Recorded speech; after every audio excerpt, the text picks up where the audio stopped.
Hello friends, good morning. This is Mahesh Shah from Surat. Welcome to my YouTube channel. This video is for Standard 10, Subject Social Science, Chapter number 11, India Water Resources. So friends, in last video we discussed about Chapter 10, India Agriculture, and we are studying right now Geography of India. So according to board examination, this is one of the important chapter for short question answer, and it is possible that one or two short note will be asked from this chapter. तो last video में हमने agriculture के बारे में discuss की थी. जिन्होंने नहीं देखा है आगे वाले चैप्टर 1 to 10 के वीडियो वो यूट्यूब पे सर्च करके देख सकते हैं, और जिन्होंने चैनल सब्सक्राइब की है वो भी इजीली ये वीडियोस को यूट्यूब के ऊपर सर्च कर सकेंगे. तो आज के वीडियो में जो हमें बात करनी है वो वाटर रिसोर्सेस के बारे में बात करनी है, स्पेशली हमारी कंट्री के water resources. So in this chapter we start with introduction, then after we are studying about sources of water, the usage, distribution of area, water crisis, management and conservation, watershed developments, rainwater harvesting, main objective of rainwater harvesting, then after water management, and one things to know is given that you should write in your notebook, and with that one exercise also given for your revision work. So before I start this video, I would like to tell you that subscribe the channel, press the bell icon and like the video. So when you subscribe the channel and press the bell icon, whatever the new video I upload, that directly notification you will find, and you can start your study. So let's start with the introduction. So water resources, that is one of the important precious things and the element to sustain the human or the living organism on the earth. Land, air and water, these are the three important factors which helps to develop the human living things on this only planet of the solar system, or may be possible that in whole universe. तो हमें पता है कि earth solar system में जितने भी planets है उसमें अर्थ के ऊपर ही लाइफ एग्जिस्टेंस है. Why? Because due to the water. First living organism was found in water millions of years ago, and that was the single cell organism which you know by the name as amoeba. So that is the single cell organism. Afterwards development process held, and finally this multi-cell body as a human body, which we call that, we found. So that is the main reason why water is important, because without water that is very difficult or impossible to survive on the earth. So as per the data that 71% water is there on the earth, but if we bifurcate that data in a smaller digit, then 97% water is in ocean, and that is salty water. So we directly not use that water for domestic uses, and therefore only less than 3% water remains on the earth. अब यही water को हम continent wise divide करें, country wise divide करें और number of people wise divide करें, so that is very dangerous figure we found by that. As you know that India is the 7th largest country of the world in the term of area, and by the population India is on the second highest place. Now it is very important to understand the importance of water, because without water there is no life existence. तो water, पानी के बिना तो कुछ भी possible नहीं है. जितनी भी इंडस्ट्रीज है या एग्रीकल्चर है या जो भी हमारी इकोनॉमिकल एक्टिविटीज़ है या इकोनॉमिकल एक्टिविटी की हम बात करते हैं अभी, उसके बिना वाटर के बिना वो पॉसिबल नहीं है. That is water, hence that is a life. जहाँ पे पानी है वहाँ पे ही लाइफ होगी. Any type of life cannot be imagined on the earth without the water. There is no other option for water resource. The list of its usages is very long. Entire biotic world, biotic means जो living होते हैं वो, entire biotic world uses water to sustain itself. The prosperity of any nation depends on its agriculture and amount of water it uses in it. Water is also required for drinking, domestic uses, and in industries. Shortage is being created because of the rate and volume at which it is being used by increasing population and for development projects. With this consideration, it is necessary to use water sparingly. Water is a limited resource. No other resource can be used in its place. If the environment exists, it is because of water. So, water is an inseparable part of life. तो water के बिना कुछ भी possible नहीं है. अगर हम world की ओल्डेस्ट सिविलाइजेशन की बात करें तो सबसे पहले जो सिविलाइजेशन स्टार्ट हुई थी वो भी बैंक ऑफ द रिवर हुई थी. अगर हम इंडिया की सिविलाइजेशन हड़प्पा और मोहनजोदड़ो सिविलाइजेशन की बात करें तो वो भी इंड्यूस रिवर के किनारे चालू हुई थी. तो वाटर के बिना, पानी के बिना तो कुछ भी पॉसिबल नहीं है. कोई भी कंट्री की इकोनॉमी डिपेंड करती है उनके वाटर रिसोर्सेज के ऊपर, क्योंकि एग्रीकल्चर में वाटर चाहिए, इंडस्ट्रीज़ में वाटर चाहिए. तो विदाउट वाटर तो पॉसिबल नहीं है. अब यहाँ पे हम इंडिया की बात करें तो आप मैप में अलग अलग रिवर्स के नाम यहाँ पे देख रहे हैं. And these are the source of fresh water. वैसे तो फ्रेश वाटर का मेन सोर्स है रेन. रेन अगर इक्वली डिस्ट्रीब्यूट होगा तो कोई प्रॉब्लम नहीं आएगा, पर हमारी कंट्री में जो रेन है उसके पैटर्न यूनिफॉर्म नहीं है, अनयूनिफॉर्म पैटर्न है. अब ये मैप में हम देखेंगे तो वाटर फैसिलिटी जो है, gap between existing supply and project demand in 2030 percent of 2030 demand. तो ये यहाँ पे जो है वो परसेंटेज की बात की है कि 230 में हम 2030 में हमें कितने परसेंटेज वाटर की ज़रूरत पड़ेगी और हमारी सिचुएशन क्या होगी. तो water is one of the essential thing. अब हमारे पास ये जो हमने रिवर्स के नाम देखे उसके हिसाब से देखने जाए तो सोर्सेस ऑफ वाटर कितने हैं. तो sources of water basically 3 group में डिवाइड होते हैं: rain water, surface water and ground water. Sea water है पर वो हम डायरेक्टली यूज़ नहीं कर सकते, इसलिए हम उसको यहाँ पे काउंट नहीं कर सकते हैं. तो ये 3 रिसोर्स में सबसे पहले जो इम्पोर्टेंट रिसोर्स है वो है रेन वाटर, क्योंकि रेन फ्लो होगा तो ही वो रेन पॉन्ड, लेक में, स्ट्रीम के थ्रू जाएगा, फिर वो रिवर थ्रू ओशन में जाएगा, फिर इवापोरेशन प्रोसेस होगी, फिर क्लाउड बनेंगे, फिर रेन होगा. तो ये वाटर साइकिल चलाने के लिए rain is one of the important factor. उसमें से हम पहले रेन को देखते हैं. तो रेन वाटर जो है उसको हार्वेस्टिंग, जो वो टॉपिक आएगा तब हम डिस्कस करेंगे, पर रेन वाटर हार्वेस्टिंग टेक्निक हमें डेवलप करनी चाहिए जिससे हम वाटर को सेव कर सके, बचा सके. सेव वाटर का जो हम बोलते हैं. तो rain water is the original source of water on the earth. Rivers, lake, streams, wells etcetera are secondary sources. All this sources exist due to rainfall. तो रेनफॉल की वजह से रिवर, स्ट्रीम, लेक, पॉन्ड ये सब बनते हैं. Rainfall नहीं होगा तो ये भी नहीं होगा. तो it is the primary source of fresh water.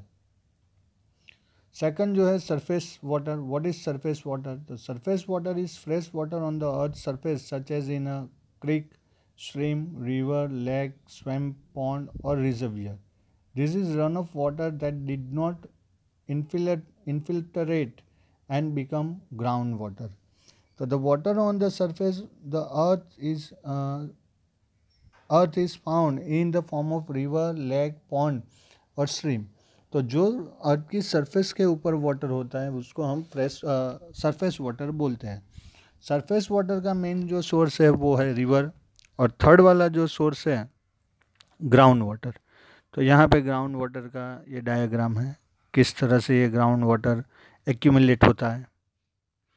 यहाँ पे देखिए, ये जो लास्ट वाला जो पोर्शन है यहाँ पे जो स्टोर होता है ये ग्राउंड वाटर है। जैसे हमारे बिल्डिंग्स और हाउसेस में जो हम मोटर्स फिट करवा के जो वाटर कलेक्ट करते हैं वो है ग्राउंड वाटर। तो ये थर्ड सोर्स है वाटर का। Ground water has an important place among the sources of water. Ground water is obtained due to the process of water absorbed by the lower strata of the land. The volume of groundwater is unlimited. In the northern plains of India, there is about 42% of groundwater. In southern India, there is less of groundwater due to the plateau and mountainous region. Groundwater is utilized maximum for irrigation.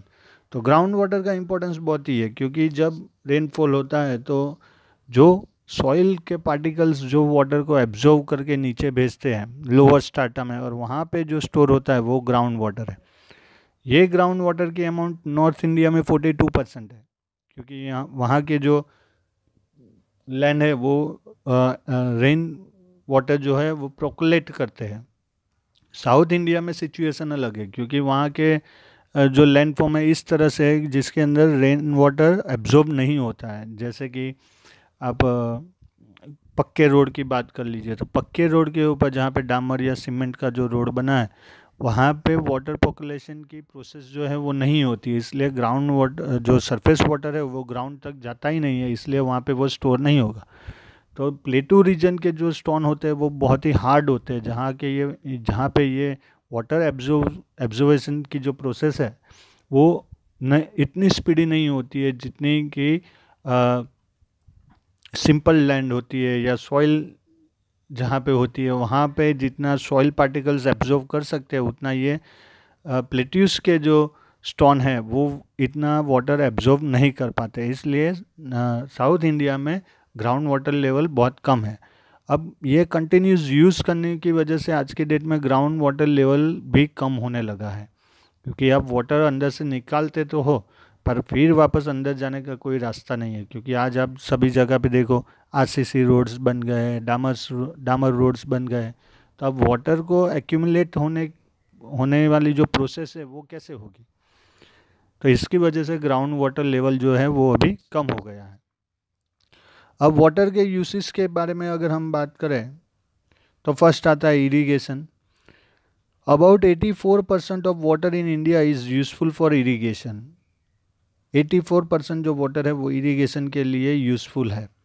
About 1500 litre of water is required in producing 1 kg of wheat. 1 kg wheat produce करने के लिए 1500 litre water चाहिए। Paddy, jute and sugar cane crops require more water.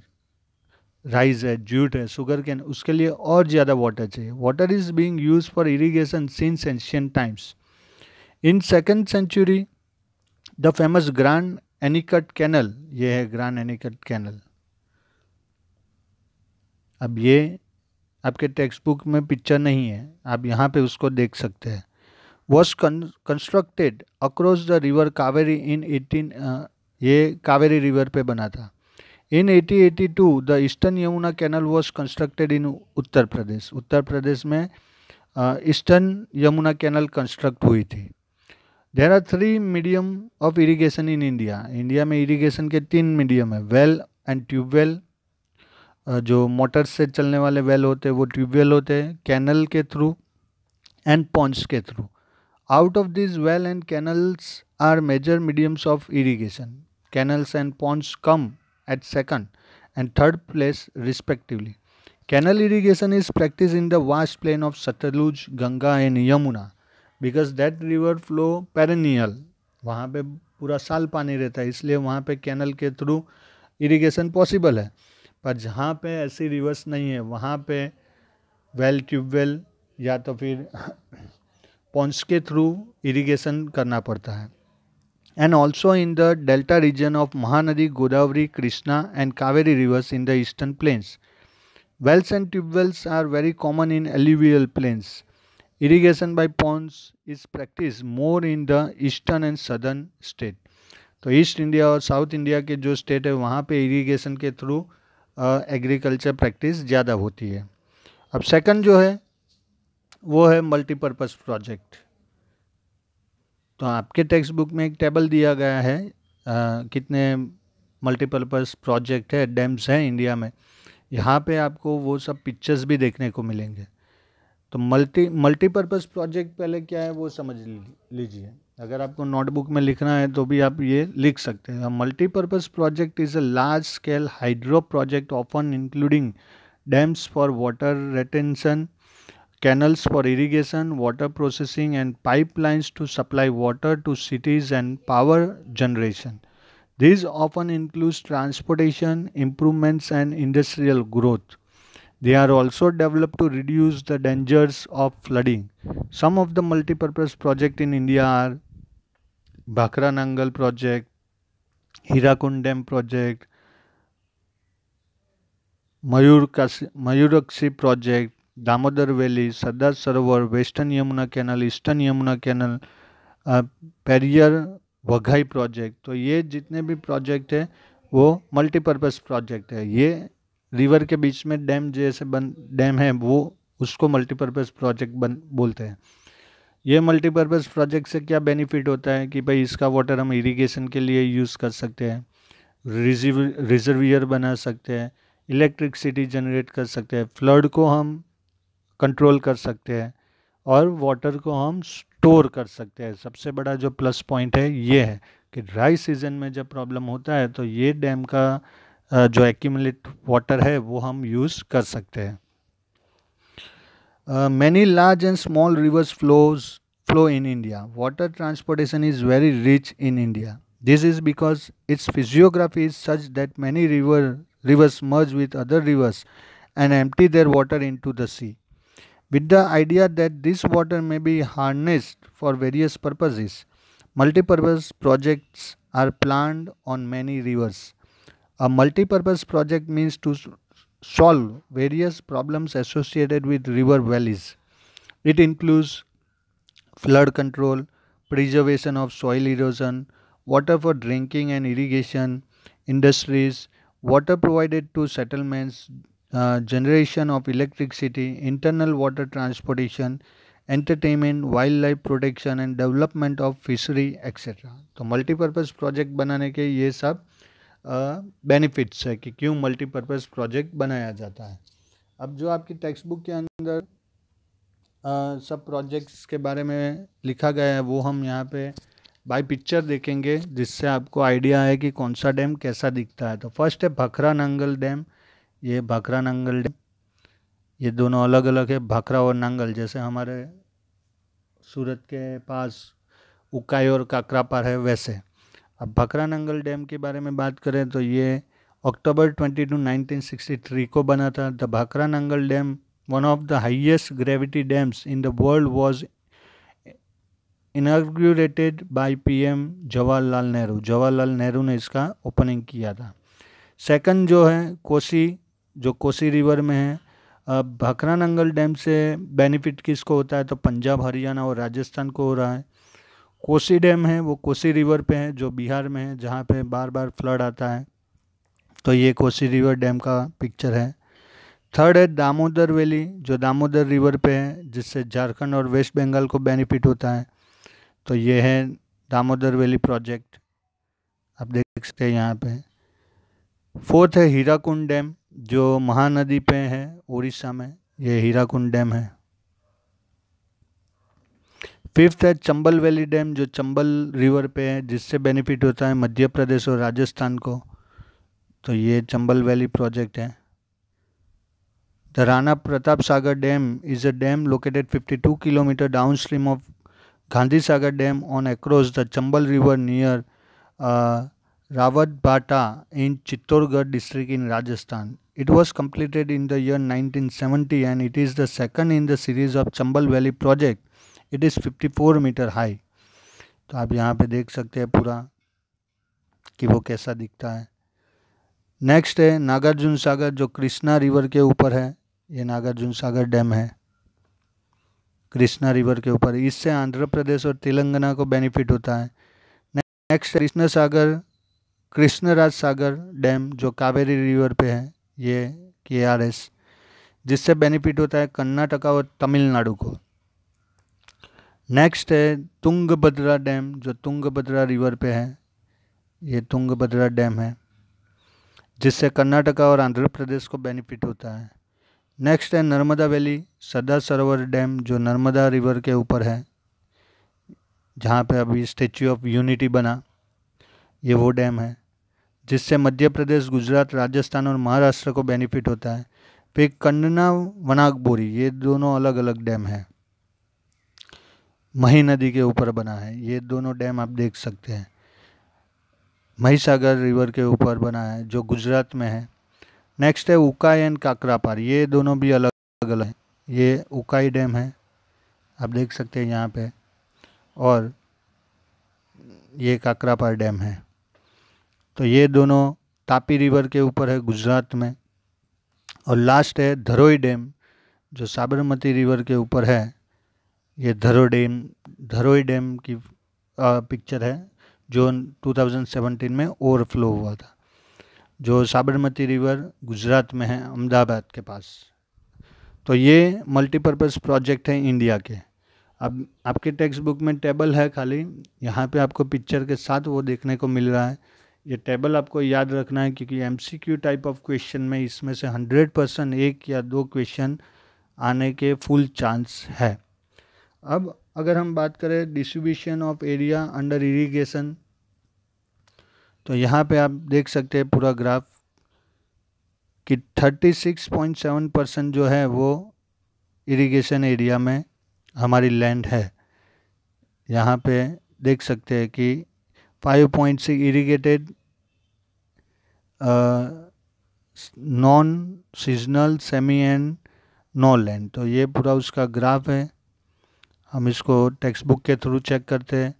There is a difference regarding the area under irrigation in every state. हर एक state में irrigation का जो area है वो अलग अलग रेंज में है। Coastal district in Andhra Pradesh, delta regions of Godavari and Krishna river, Mahanadi delta in Odisha, Kaveri delta in Tamil Nadu, Punjab, Haryana and western Uttar Pradesh etcetera regions of intensive irrigation of the country. तो ये जो जितने भी एरिया है वहाँ पे इरिगेशन फैसिलिटी अच्छी डेवलप्ड है। After independence the irrigated area in India has increase 4 times. Irrigation is practiced in about 38% of net sown area. There is a difference in the irrigated are as of different state. In Mizoram, 7.3% area of total area sown in under irrigation, while it is 90.8% in Punjab. तो मिज़ोरम में irrigation के through 7.3% land पे cultivation होता है, जबकि पंजाब में 90.8%. That is why we find green revolution maximum in Punjab and Haryana district, Haryana state. There is a vast difference between the total area under irrigation with the total area sown. More than 40%, 40% area of the total area sown in under irrigation in Punjab, Haryana, UP, Bihar, Jammu Kashmir, Tamil Nadu and Manipur. तो ये जितने भी state है वहाँ पे irrigation facility developed हुई है। उसका रीज़न भी है कि यहाँ पे बहुत सारी रिवर्स ऐसी है जो थ्रू आउट द ईयर पानी से भरी होती है, इसलिए यहाँ पे इरिगेशन फैसिलिटी डेवलप्ड होगी। पर जिस एरिया में पेनिनसुलर रिवर्स है, जो पेनिनसुलर रीजन की रिवर है, जो समर में जिनका पानी कम हो जाता है या तो ड्राइड अप हो जाती है, वहाँ पे इरिगेशन फैसिलिटी इतनी डेवलप नहीं है। अब वाटर क्राइसिस की हम बात करते हैं। तो अगर वाटर क्राइसिस की हम बात करें तो यहाँ पे एक मैप है। 54% of India faces high to extremely high water stress. India के टोटल लैंड में से 54% ऐसे हैं एरिया हैं जहाँ पे हाई से एक्सट्रीम हाई तक वाटर क्राइसिस हो रहा है, इसलिए यहाँ पे हम बार बार बोलते हैं सेव वाटर। अब यहाँ पे देखते हैं 70% of India's water is contaminated. 75% of households do not have drinking water on the premises, and 84% of rural households do not have access to pipe water. अब हमें इंडिया को डेवलप नेशन बनाना है. यहाँ पे जो डिजिट देख रहे हैं वो डिजिट के थ्रू ये काफ़ी डिफ़िकल्ट टास्क है. How bad is the water crisis in India? A timeline forecast. 2019, Chennai almost run out of water. 2020, 21 cities including Bengaluru, Delhi, Hyderabad to run out of ground water. जहाँ पे ground water ख़त्म हो गया. 2030 में क्या होगा? 40% of Indians will have no access to drinking water. 40% Indian ऐसे हो गए जिनके पास ड्रिंकिंग वाटर ही नहीं होगा. एंड 2040 तक क्या होगा? There will be no drinking water in almost all of India. अगर इसी हिसाब से हमने वाटर को पॉल्यूट करना चालू रखा तो फ्यूचर में 2040 में कोई इंडिया में कहीं पे भी पीने लायक पानी बचने वाला नहीं है. And that is why this chapter is include in your syllabus to spread awareness amongst to you. Water is a natural gift. Water shortage is constantly intensified due to increasing demand of grains by increasing population. तो इसका main reason यहाँ पे ये आके रुकता है population की वजह से कांस्टेंट वाटर की डिमांड बढ़ती जा रही है क्योंकि उनको फूड प्रोवाइड करने के लिए एग्रीकल्चर में वाटर ज़्यादा यूज़ हो रहा है. To grow cash crops, increasing urbanisation and changing lifestyle of people. The position of water supply and the inequality in the local distribution are challenges to human interest, livelihood and economic development. Nowadays, the water crisis is in very alarming stage in arid regions of western Rajasthan and the interior area of southern peninsular plateau. तो western Rajasthan और southern south के जो peninsular reason है वहाँ पे water crisis बहुत ही है. The quality of water has deteriorated in many villages and some towns. Water की अगर क्वालिटी चेक करने जाए, उसकी प्योरिटी के बारे में बात करनी जाए तो वो भी अभी डैमेज हो रही है. Many waterborne disease spread due to this. इसकी वजह से बहुत सारे वाटर बॉर्न डिजीज स्प्रेड हो रहे हैं. Availability of pure potable water is the basic need of life. Apart from the attempts made to increase the availability of potable water, there is a large difference between the demand of water and its supply. Even today, there is a severe shortage of drinking water in about 8% town in India. इतने modern time में भी India के 8% town ऐसे हैं जहाँ पे water supply का problem है. It needs to be done to provide clean drinkable water to about 50% of villages of the country. जो विलेज में रहते हैं उसमें से 50% ऐसे हैं जिनको अभी तक फ्रेश वाटर सप्लाई करने का प्लान चालू है. यानी अभी भी वो लोग सफ़र कर रहे हैं, उनको प्रॉब्लम है, उनको फ्रेश वाटर मिल नहीं रहा है. तो ये जो वाटर क्राइसिस है उसको सॉल्व एक ही तरीके से किया जा सकता है कि मैक्सिमम वाटर को सेव किया जाए. There has been a large increase in the irrigation facility in India. However, 2/3 of agriculture region still depend on rainwater. Agriculture irrigation facility जो है वो इंडिपेंडेंस के बाद इम्प्रूव हुई है, 4 times इम्प्रूव हुई है, पर फिर भी अभी 2/3 रीजन ऐसा है जो रेन के ऊपर एग्रीकल्चर करते हैं. यानी वहाँ पे इरिगेशन फैसिलिटी डेवलप नहीं है. In recent times, the groundwater level has gone down considerably due to more and more water is extracted through wells and tube wells. Groundwater level भी अब कम होता जा रहा है क्योंकि मैक्सिमम लोग ग्राउंड वाटर यूज़ करने लगे हैं. As a result, the groundwater resources has decreased. The country is facing severe problems as some states extract groundwater in excess volume. कुछ स्टेट ऐसे हैं कि ग्राउंड वाटर को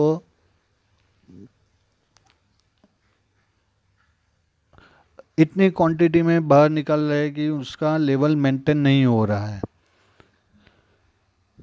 Serious problems like reduction in quality of water and increased scarcity have to be faced. इसकी वजह से बहुत सारे प्रॉब्लम्स क्रिएट हो रहे हैं, वाटर की जो क्वालिटी है वो कम होती जा रही है, स्कैसिटी वाटर की क्रिएट हो रही है. Besides agriculture water is use in industries in uncontrol quantity. Agriculture के अलावा इंडस्ट्रीज़ के अंदर भी जो वाटर यूज़ हो रहा है उसके ऊपर भी कोई गवर्नमेंट का कंट्रोल नहीं है.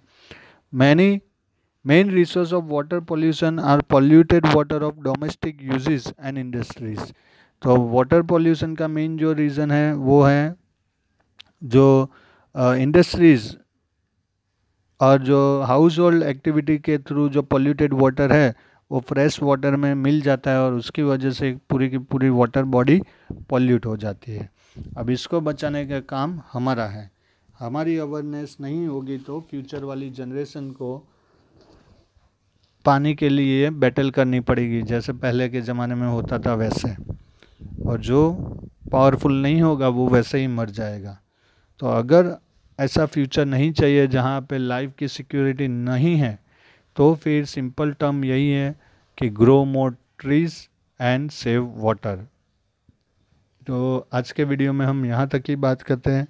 नेक्स्ट वीडियो में हम वाटर मैनेजमेंट एंड कंजर्वेशन के बारे में और वाटर सेट डेवलपमेंट और रेन वाटर हार्वेस्टिंग के बारे में डिस्कस करेंगे. अब यहाँ तक जितना भी हमने डिस्कस किया है वहाँ पे अगर कोई भी क्वेरी हो तो आप मुझे टेक्स्ट करके पूछ सकते हो. पिछले वाले वीडियोस में रिस्पांस आपका काफ़ी अच्छा था, तो मुझे लगता है कि हमारी जो मेथड है एक्सप्लेनेशन की वो आपको समझ में आ रही है. फिर भी अगर कोई क्वेरी हो, कोई क्वेश्चन हो तो you can text me any time. Till then, stay home, stay safe. God bless you. Thank you very much.